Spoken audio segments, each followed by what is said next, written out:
আমরা দুই বোন থ্যালাসেমিয়া পেশেন্ট। আমার মা এরকম 6 বছর ধরে অসুস্থ, তারপরেও এই গরিব মানুষের টাকা এইভাবে নার্সিং হোমে আমরা ভাড়া বাড়িতে থাকি। আমার বিষ্ণুপুরের উকিলপাড়া বাস স্ট্যান্ডের কাছাকাছি। তো আমরা ভর্তি করেছিলাম 1 জুলাই মাকে। তো যখন আসছি, কত তারিখে ছেড়েছিল রে? 14 তারিখে ছাড়া হয়েছিল। তো 2,53,000 টাকা বিল করেছে, 2 লাখ টাকা ক্যাশলেস, যেহেতু বাবা সরকারি চাকরি করে।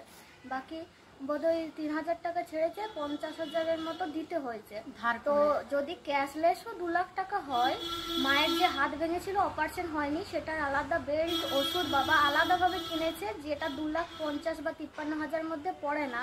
তো এত কিছু কিনে দেওয়ার পরেও এত বিল হয় কি করে? 2 লাখ টাকাও বা কেন হবে? ক্যাশলেস হলেও সরকারের থেকেও কেন এত হবে?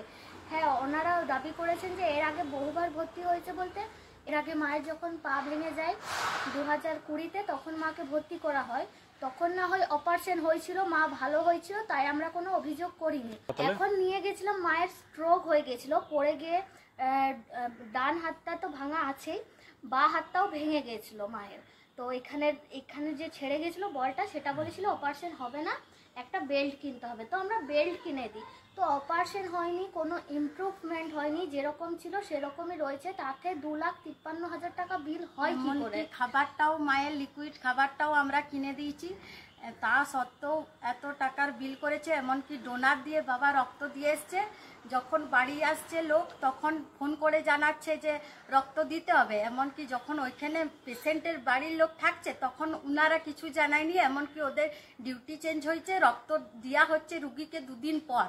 3 দিন বাবা যখনই জেনেছে রক্ত লাগবে রুগীকে তখনই দিয়ে এসছে, ডোনার দিয়ে চালাচ্ছে 3 দিন পর। এটা কি করে সম্ভব? এমনকি ওরা যদি জানে বেডসুল ছিল তাহলে এয়ার বেড দেয়নি কেন?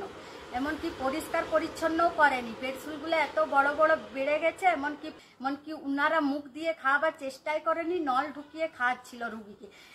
বাড়িতে আসার পর আমার বোন খাওয়াচ্ছে মাকে, মুখ দিয়ে খাচ্ছে, কি সুন্দর। চাই আমাদের টাকাটা ফেরত দিতে, যেটা আমরা ধার করে দিয়েছি ওই টাকাটা যেমন ওরা ফেরত দিবে। আমরা দুই বোন থ্যালাসেমিয়া পেশেন্ট। আমার মা এরকম 6 বছর ধরে অসুস্থ, তারপরেও এই গরিব মানুষের টাকা এইভাবে নার্সিং হোমে আমরা ভাড়া বাড়িতে থাকি। বিষ্ণুপুরের কোথায়? বিষ্ণুপুরের উকিলপাড়া বাস স্ট্যান্ডের কাছাকাছি। তো আমি বলছি যে এত টাকা বিল হয় কি করে? আর 2 লাখ টাকাও কেন? 2,53,000 ভাবা যায়? কোনো ইমপ্রুভমেন্ট নাই, অপারেশন নাই, কিছুই হয়নি। আর তাদের শুধু ভর্তি ছিল। হ্যাঁ, আয়াদের গাফিলতি। এই যে বললো মানে মায়ের এরকম পরপর স্ট্রোক হয়, কিন্তু সব সময় ভর্তি করতে হয় না, ঠিক হয়ে যায়।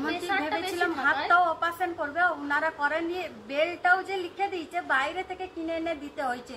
ওরা যে এত টাকা বিল করেছে, ওর মধ্যে খাবারও দেওয়া হয়নি, বেলটাও ওরা দেয়নি। সব যা যা দরকার, এমনকি মায়ের প্যাম্পাস আরে সব বাইরে থেকে লিখে দিচ্ছে, কিনে আনতে হয়েছে। তা সত্ত্বেও এত ওষুধের বিল হয় কি করে? এবং ভিডিওটা যে শুধু আমি করেছি, আমি অভিযোগ করছি একা, তা কিন্তু নয়। ভিডিওতে সবগুলি কমেন্ট দেখলেই বুঝতে পারবেন যে বহু মানুষের সাথে স্ক্যাম করেছে, বহু মানুষের প্রতিবাদ আমার ভিডিওর কমেন্টে করেছে, কমেন্ট করলেই বুঝতে পারবেন।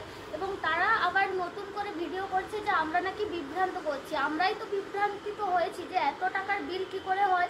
এরকম ভাবে গরিব মানুষের টাকা লুট করছে। একে তো ধার করে বাবা টাকা দিয়ে এসছে, ওরা যে রক্তটা চালিয়েছে মানে চালানোর জন্য টাকাটা নিয়ে নিচ্ছে, মানে ডোনেট করে আমরা ব্লাড দিয়েছি, সেটা যে চালিয়েছে ইয়েটা, সেটার আলাদা করে বিল করেছে। ড্রেসিং এ এই বলছে বেডসুল আছে, তো বেডসুলের ড্রেসিং এ আলাদা 100 বারবার বিল করেছে। তাহলে এতবার যদি ড্রেসিং হয় বেডসুল তো সেরে যাওয়ার কথা। বেডসুলের আলাদা ইনজেকশন হয়, সেটাও দিয়েছে কিনা জানা নেই, বিলে তো দেখতে পেলাম না। যদি এয়ার বেড দিতে হতো, বেডসুল যদি হয়েই থাকে, তাহলে এয়ার বেড কেন দেননি? তাহলে এগুলো তো বলতে গেলে তাদের বিরুদ্ধেই আমাদের কাছে অতিরিক্ত প্রমাণ আছে। আর বারবার ভর্তি করেছি বলছে, তো তখন মা সুস্থ হয়ে যায়, তবুও 90,000 1 লাখ বিল করে প্রতিবার। তখন আমরা কিচ্ছু বলিনি, অভিযোগ জানাইনি, কারণ মা তখন সুস্থ হয়ে যায়। এবারে এত টাকা বিল করেছে কিন্তু কোনো ইমপ্রুভমেন্ট নাই। এটা পুরোটাই স্ক্যাম হয়ে গেছে। আমার নাম রিম্পা ব্যানার্জি, ডাক নাম মলি ব্যানার্জি, আমার নাম মলি ব্যানার্জি আছে। আমরা চাইছি যেটা আমরা ধার করে টাকাটা দিয়েছি সেটা যাতে ফেরত পাই। 2 লাখ টাকা সরকারি ক্যাশলেস, সেটা নিক। যদিও 2 লাখ টাকা নেওয়ার কথা নয়, তবুও নিক। আমরা চাই যে এর বিচার সাধারণ মানুষ করুক, আপনারা করুন। আমাদের যাতে ন্যায় বিচারটা আমরা পাই। আর ওরা যে এইসব মিথ্যে বলছে এটা ওই বিরুদ্ধে আমরা জানাতে চাই আপনাদেরকে। আর ওই টাকাটা যেটা আমার বাবাকে কষ্ট করে ধার করে দিতে হয়েছে ওইটা আমরা ফেরত চাই।